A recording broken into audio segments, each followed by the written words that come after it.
Hiya guys, and welcome back to Aid's Workshop. So, the new vise, you saw that video. I wanted to try the vise out.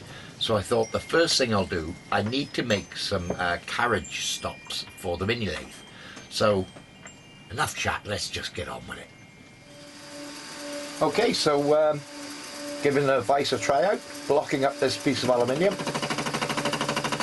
And I mean, yeah, obviously, like cut like this with a fly cutter, I've not seen any great differences to, you know, how it was before. But yeah, I mean, it's a good addition to the shop. I'm not going to explain what this part is, as it's for a future episode. But rest assured, it is more parts for the mini lathe, other parts that I'm going to need. So yeah, I mean, it does work really nicely. It does what a vise is supposed to do. And that's the final side of that, squared up. Yeah, pleased with it. So I've squared it up 4 ways. Just square the ends up. It could go a bit faster actually.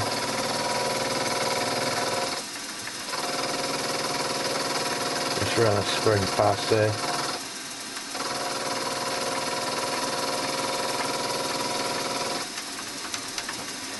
Okay, so take it out, deburr it, put it in the other way, do the other end. So that's a 4mm slot cutter, 2 flute. And that's a slot 5.5mm deep, 15mm in from the end. So I set the touch off 0 and I've scrolled down, you know, 1/2mm cuts down to full depth. I've got the part up against the stop. So I'm going to replicate, I'm making 2 of these, so I'm going to replicate at the other end, which is the second part. So if I just undo the vise now, pop that out. We haven't got any appreciable burrs on there. Up against the stop, just pinch the vise, give it a tap down, tighten the vise, wind back off,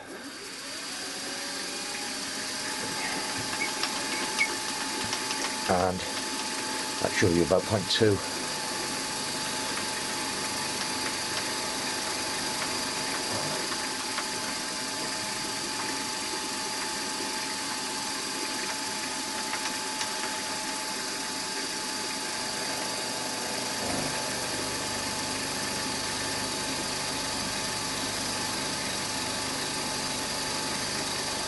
Running nice and fast here. Could run faster, but I'm running at 1500 RPM.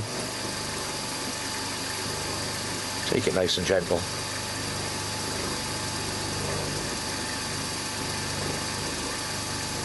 And keep going back and forth, 1/2mm cuts.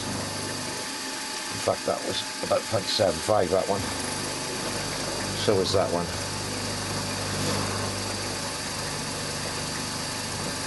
Just ease off on the feed a little.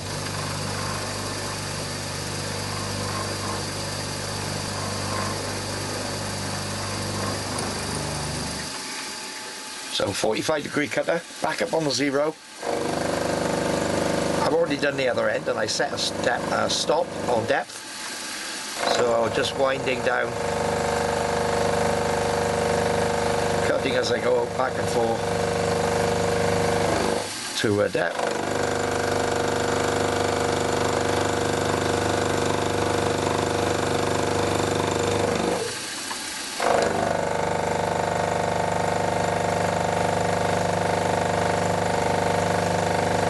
About 2mm to go.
That's it, down.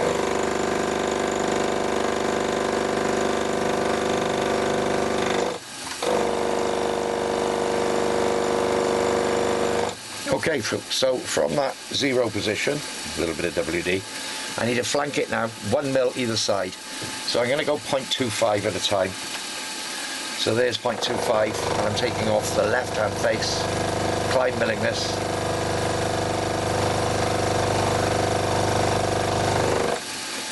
The other way, 0.25.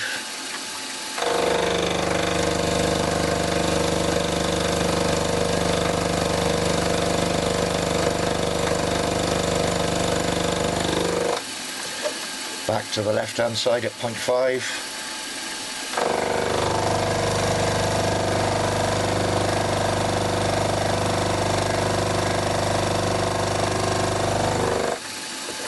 To the right hand side at 0.5, and so on and so forth until I get to 1 mil offset each way.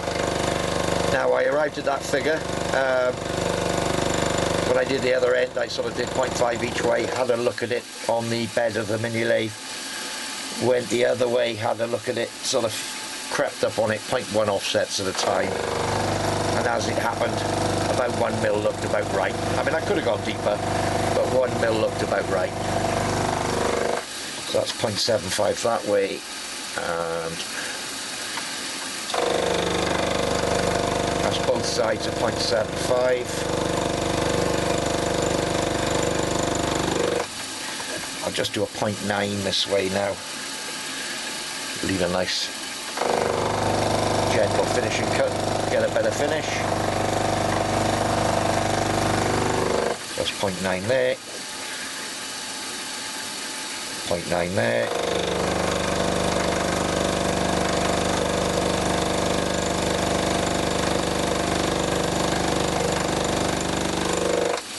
And then final cut at 1 mil.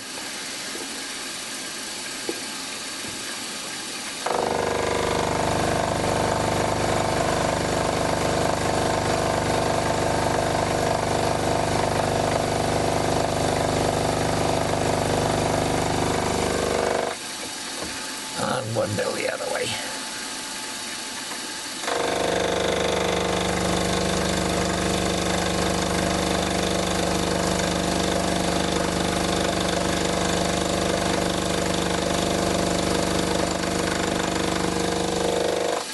Okay, that's that done.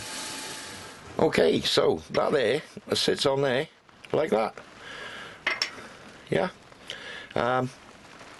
It's going to be a carriage stop. There's going to be one at the back here. The carriage will travel further than the DRO will allow. It will. I won't need it to, but it will. So I'm going to have a fixed stop on the back to stop me overrunning the length of the DRO.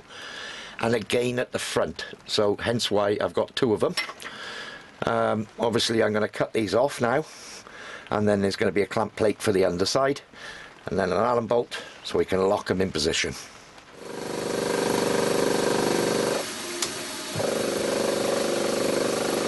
So I'm just putting some chamfers on these blocks. I've just been across the top of this one, as you can see, on both sides.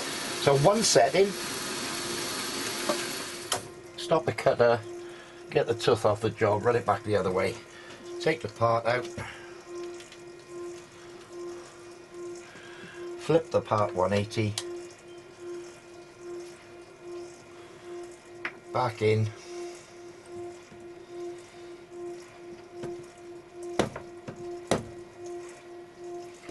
happy,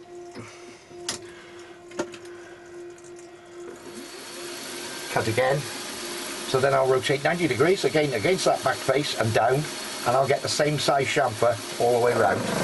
Both blocks, they're both the same size. That's that chamfer. Back the other way. Open the vise up a bit this time.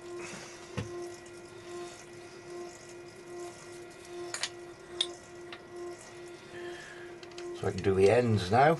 Oh, a little bit more on the vise.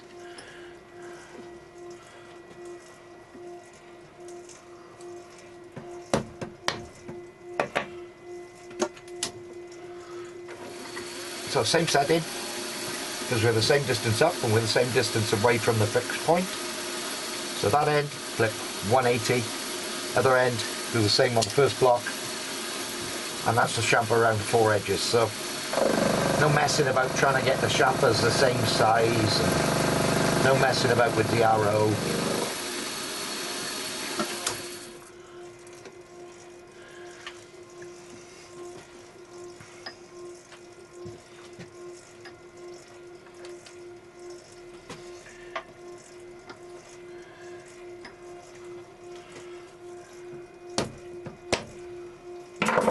Not a lot of room under the head there.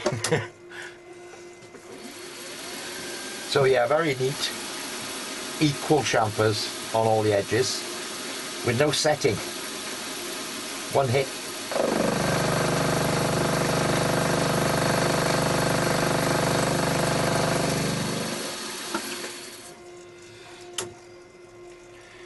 Okay.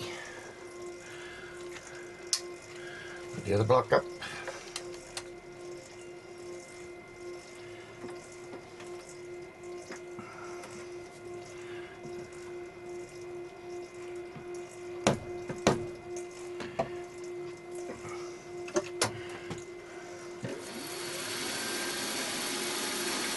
So yeah, I mean, it does, you know, little finishing touches make all the difference on things, and it doesn't take long to do. So these 4 corners next, that will involve the setting change, but no problems. Just hold it down firm, is that good enough? The chamfers at the end of the day, but it's quicker than filing.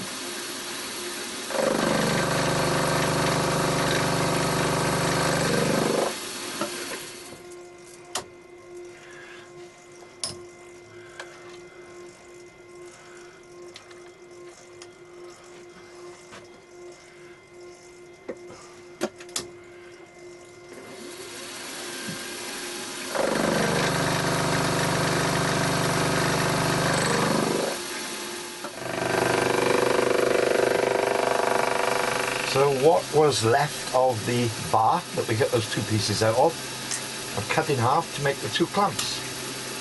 So yeah, that's it. I've just squared those back up into blocks. These are going to have a step on them. So we'll measure up, see what that step's got to be, and we'll mill the step in next.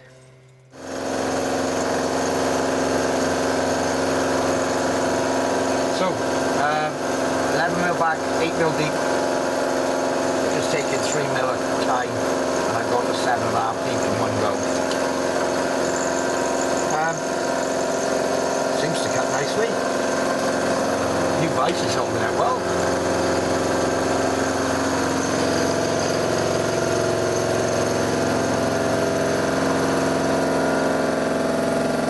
Cutter's not the best.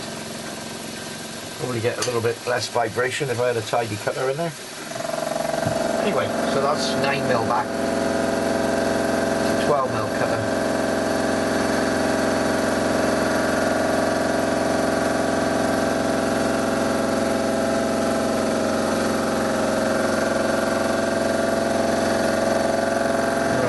Okay.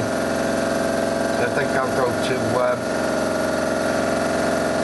to the full size now and drop the other 1/2mm, and we'll do that in one pass. So let's just come off the job.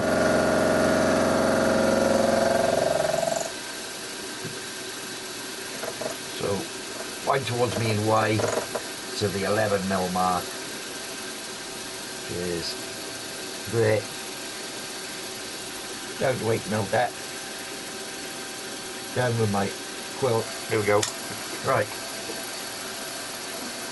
That should be the size, and then we'll probably run it back across when we're done.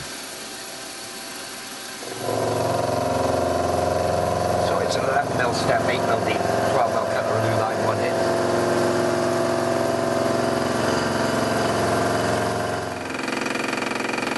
A slight modification.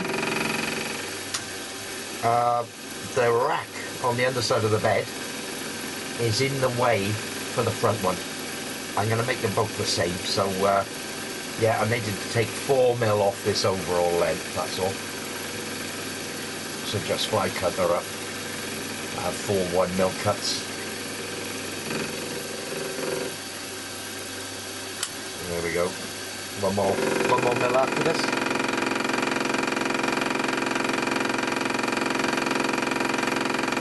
Yeah, so all that remains on these is tie them up, polish them up, and put some holes in for the clamping.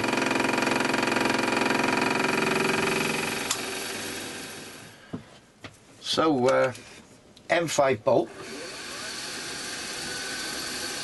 I've just done the first one with the drill. So that's 5mm spotting drill there. So I've got a drawback already with this vise. It's the height. Yeah, I'm limited on Z-axis. So obviously I could put my chuck straight in to an MT3 collet in the head rather than in the ER32. But I tend to use the ER32 for everything. But I am restricted on height. So yeah, I mean that's a 5.2 drill, and that's only just got enough Z height, and I've got the column as high as I can get it. So for milling work, it's okay. You know, I can get a good amount. If I'm going to be doing a lot of drilling, then it is restricted. But yeah, I mean, obviously if I'm going to be doing a lot of drilling, I can put the drill chuck straight in the head, but it's not as quick and convenient. So that's the second one done with that hole in. For a change, I am prepared. I've got all the drills to hand. Not normally that efficient. So, okay, let's have a look. Let's bring the head down a bit now. Okay. So, I'm going to go 5mm from touch. There's the touch. Set a 0.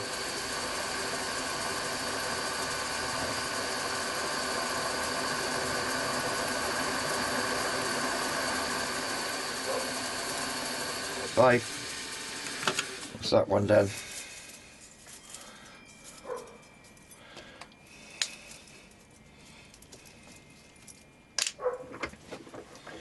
Swap the parts.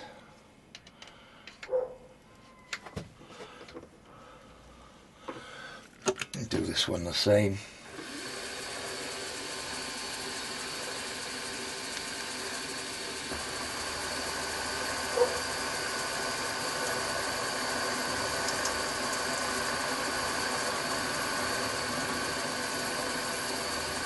$5mm deep, and put a small chamfer on there. Will that bit go in? Need to take the head up again, and do the lock might help. Okay.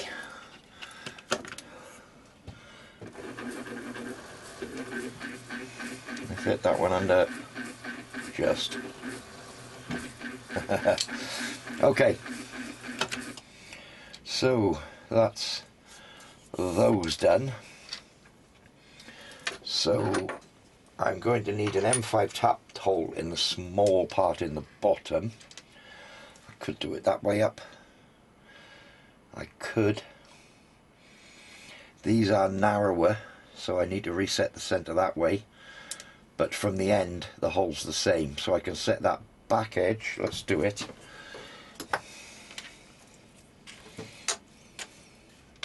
Oops. So what's going to be the back edge is there.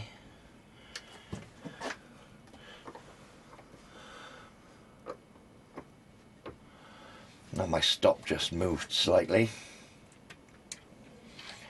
So let's lock the stop in a fixed position there, so at least I've only got to set one up.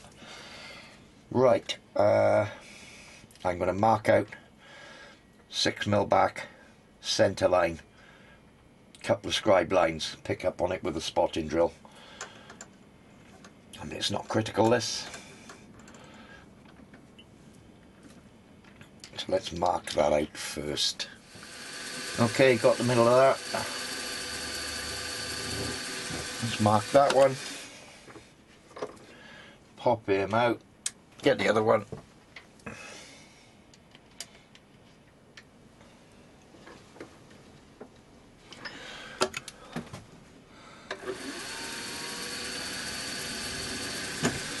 Okay, 4.2 drill now. I haven't got that at the ready.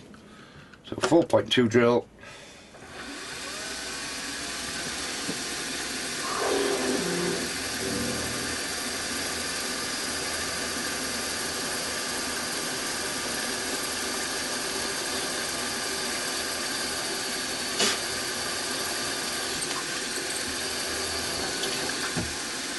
Okay.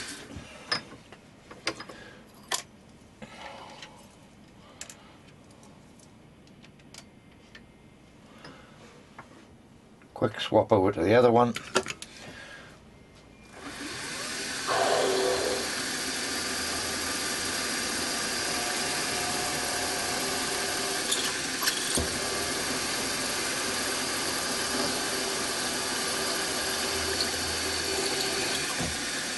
Okay. So let's get a 5mm tap. So just power tapping this. Not going all the way through, I'm not that brave today. I'll wind it back out again. Okay, so I've done them both. I'll finish them off by hand, put a little chamfer on both sides, job done. I've got a few little problems. The one that goes at the tailstock end is just catching underneath the carriage lock I've already made. So just triple up on the size of chamfer there will probably do it. So I think we'll just pull that out of there, give it a try and see if it's binding now. I'll show you the end result. So that's it in position. You can see the larger chamfer on the front. That's just to avoid the guide rail for the DRO. If I bring it up, you can see it avoids that. It's closed up in position. I could have just taken a couple of mil off the top of it, I suppose. And if I go to the other end, I'll bring you the other end. So there's the one on the other end. And when I get onto the end there, as you can see, much the same. It's to avoid the lock, carriage lock, but it locks up solid on the carriage. And those lock really, really solid on the bed. I've tried bumping against them to see if they move, and they don't. So I know many of you are going to say, but you've restricted the travel. Look, this lathe, I'm building it for my own purposes, which is for small parts. I'm not going to be turning anything long. I've got the Walko for that. So I've got no problem with restricting the length of stroke. If I go to the other end, I want to pan the camera around so you can see, without bumping the tripod too much. I'm way beyond the collet chuck with the tool post, so I'm not going to need to come any closer than this. If I ever do, I've got, if I've got a need for something that's got to be longer in the machine where I need more travel, I've got the Walko lathe for that.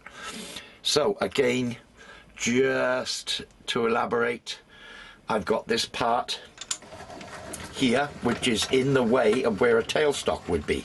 Yes, I understand. I can always take it off if I do need to put the tailstock on. It's just one screw, and then remember to reset it afterwards. So that is not an issue with the tailstock, which sits on the same part here. I haven't even looked at the tailstock yet, and I don't think I ever will. If I do ever need it on this machine, that's the point where I'll look at it, and then maybe modify this, change this setup, maybe put a stop pin on the back underneath somewhere. But that is more than good enough for what I want this particular machine for. You've got to bear in mind, I have got the Walko machine, the WM180. If I need to do bigger parts with longer lengths, all that sort of thing, that would be the lathe of choice. This is purely for small stuff. just going back onto the vise, it was mentioned, I think Mel mentioned, I was saying about chamfering everything, and he mentioned, oh, don't chamfer the front of the jaw here, or the hardened, you know, the hardened jaws. Well, obviously I haven't. There's no chamfer on the front there, just a break edge with the oilstone to make sure there were no burrs. That's all that was on there. Again, the same with the jaws. It was just literally, I've got the oilstone here. I got a little 6mm square fine oilstone, and it was literally just breaking the edge so that they weren't razor sharp, as they were razor sharp before. And if you look, you can hardly see, I can see a little silver line on the corner where I've run an oilstone just to make it so I'm not going to cut myself. I mean, it was that sharp you would cut yourself on it. So yeah, no chamfers on the face of this cast part or this block here.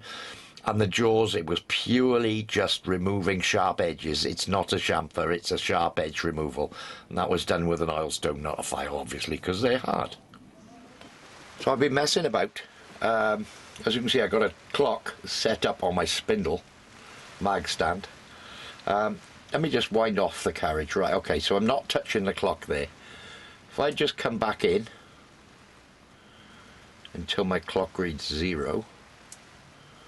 Hold on, here we come, here we come, here we come. Right, smack on 0. I've been playing with the height. So, ignore the 0 figure, it doesn't matter. But if I put the clock at 90 degrees, or let's say the spindle of the clock is at 90 degree, or touching on the top point, my clock, I think you can just about see it from there, still reads 0. So I'll come on to the upright again. It's actually about there, still on 0. And if I flip it down to the underside, and I get underneath, you can't see it, but if I get underneath there, it still reads 0. So if I got 0 on the top, 0 on the front, 0 on there, then I think that spindle, so that's a hardened punch in there. And if I flip right back down underneath, my clock does miss, and I get round the other side, it still reads 0. So where that is now, or where that tool post is, I've set the height and locked it on the adjuster, and it's repeatable. I've sort of determined that. I've taken it in and out about 2 or 3 times, and as long as I wind into that 0 mark on this side, I follow that and track that 0 all the way round. So the center of the pin at this point is center of rotation. You know, we're all set up on smack on center for that drill, as if it were in a tailstock. I've also run the clock along this pin, and I do get about 2 or 3 microns along the pin. You know, right to, well, not on the end there, because there's a slight difference in diameter up this top end. They normally oversize a little. But on the plain shank, I get maybe 2 microns along the length. So I am pretty happy that where that is at this very moment, I need to make up a stop for the cross slide so that I can always come to that home position. I have got a DRO on it, but I'd like to have something positive. So that I can always come to that home position would be nice. But I've set the up and down. And obviously I will have to try it out, put a center drill, what have you, and I'll be able to see if I'm on center or not. But yeah, it was just a little exercise in getting that, as it stands, center about. I mean, when I say 0, it doesn't really hover on the line. You know, obviously I can influence it by pushing on the jack by, you know, maybe half a line, maybe 5 microns, but generally it's holding position all the way around. So yeah, I think my sort of plan to be able to drill from the tool post here, or use it as my main drilling station on this machine should I need to, is going to be okay. Based on the squareness of the block, how that worked out, how the tool holder and the drill chuck fits in the tool post. I've got repeatable for height As long as I don't move the cross slide, I'm in centre, and obviously if I'm on a slight angle, it doesn't really, I mean, it's a small amount if it is, but I think we're okay. So yeah, not doing anything at the moment. I have locked that for height, that can stay where it is. At least I'm in the ballpark anyway. So yeah, it's interesting how I'm going to set this up, and I still haven't worked out how I'm going to fix or have a fixed point for the cross slide, other than using the DRO, a fixed point, so that I know I can always come back to that home centre. So anyway, with that all done, can I just say again, Happy New Year to everybody. Thanks for watching, thanks for subscribing, and we'll see you all very soon. Cheers now.